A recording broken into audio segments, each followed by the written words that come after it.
안녕하세요. BTX입니다. 오늘은 잠언 18장을 살펴보겠습니다. 자기 욕심에 부합되지 않으면 스스로 공동체에서 분리되어 다른 사람들과 어울리지 않으려는 사람은 지혜로운 사람의 말을 받아들이지 않습니다.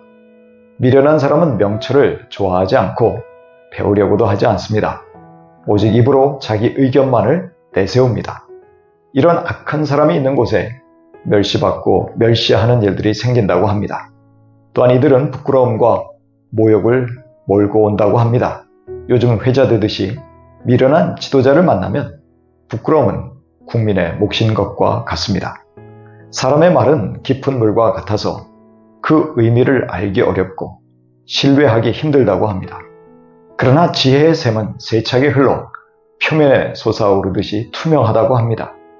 지혜로운 사람이라면 분명한 말을 하지 모호한 말로 헷갈리게 하지 않습니다. 그런데 미련한 자는 어리석게 말하기에 갈등을 초래하고 다툼을 일으킵니다. 그리하여 그는 매를 자청하다가 결국 자기 말 때문에 멸망에 이르게 됩니다. 미련한 자의 말이 결국 그를 올가매는 덫이 된다는 것입니다. 한편 남을 헐뜯기 좋아하는 사람은 부정적인 말을 쏟아냅니다. 그런데 사람들은 오히려 그런 말을 맛있는 음식을 먹어치우듯이 즐겨 듣는다는 것입니다. 하지만 자칫 악한 말이 그 자신에게 큰 영향을 미칠 수 있으니 조심해야 합니다. 사람의 입에서 나오는 말은 열매와 같습니다. 선한 말은 좋은 음식처럼 사람의 배를 채워주지만 나쁜 말도 해로운 음식처럼 사람의 배를 채워줍니다. 그래서 좋은 말이든 나쁜 말이든 각기 심은 대로 거두게 됩니다. 말은 사람을 죽이고 살리는 힘을 지녔으니 기왕 말을 하려면 선한 말을 하여 선한 열매를 맺으라는 것입니다. 재판정에서 악인을 두둔하거나 의인을 억울하게 하는 것과 같이 사법적 정의가 마비된 현상은 결코 선한 일이 아닙니다. 타락한 법관들은 하나님의 심판을 두려워해야 합니다. 왕으로서 재판을 많이 해본 솔로몬은 먼저 와서 말하는 사람이 꼭 옳은 것처럼 설득력을 가진다고 말합니다. 그럼에도 편견을 갖지 말고 나중에 말하는 상대방의 말도 신중하게 들어야 한다고 조언하고 있습니다. 이렇게 대질신문을 할 때 비로소 진위가 가려지기 때문입니다. 제비를 뽑는 것은 갈등하는 양자가 합의점에 도달하기 위한 마지막 수단이기도 합니다. 물론 이 방법은 하나님의 판단을 구함으로 서로 그 결과를 받아들이겠다는 합의가 전제되어야 합니다. 그때 서로의 다툼이 끝날 수 있다는 것이지요. 자기 일을 게을리하며 성실하지 않은 사람은 하나님의 창조 질서를 어기는 사람입니다. 일은 하나님의 형상을 닮은 사람됨의 본질이기 때문입니다. 게으른 사람은 하나님이 세우신 것을 파괴하는 자와 동조하는 형제가 됩니다. 여호와의 이름은 견고한 성루이므로 의인은 하나님의 이름을 의지하여 안전을 보장받습니다. 그런데 고난의 날은 우리가 하나님만을 더 강력하게 의지하는 의인인지 아닌지를 시험하게 될 것입니다. 하지만 부자는 그 재물을 견고한 성으로 의지합니다. 신기루 같은 재물을 그들의 구원자로 착각합니다. 그래서 부자들 중에는 모든 것을 가진 사람으로 스스로 착각하며 오만하곤 합니다.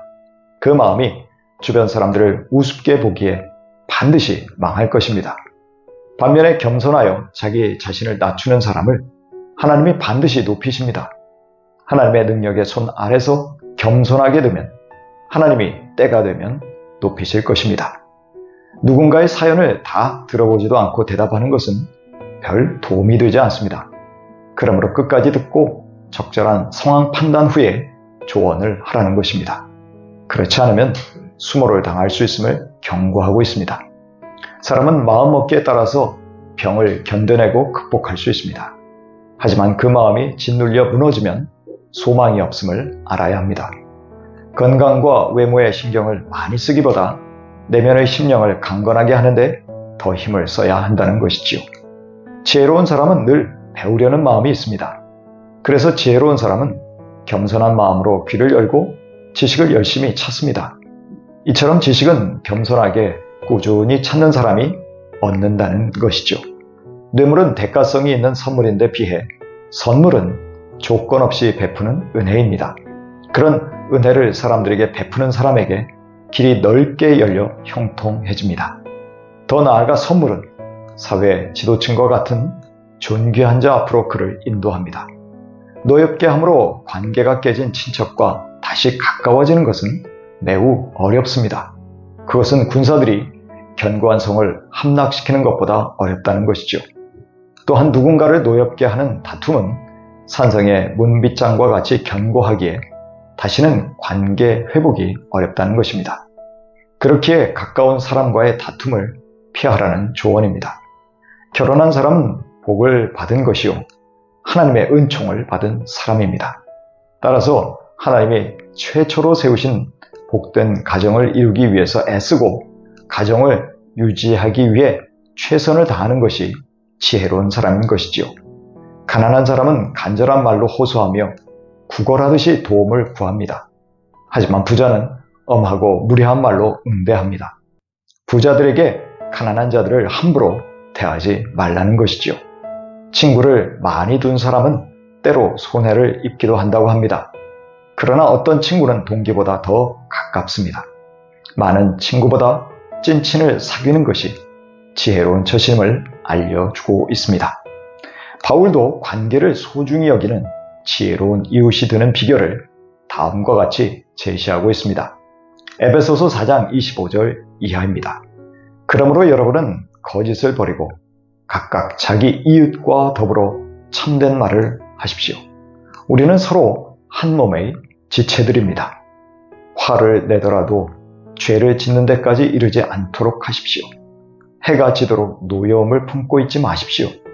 나쁜 말은 입 밖에 내지 말고 덕을 세우는 데에 필요한 말이 있으면 적절한 때에 해서 듣는 사람에게 은혜가 되게 하십시오. 모든 악독과 격정과 분노와 소란과 욕설은 모든 악의와 함께 내버리십시오. 서로 친절히 대하며 불쌍히 여기며 하나님께서 그리스도 안에서 여러분을 용서하신 것과 같이 서로 용서하십시오.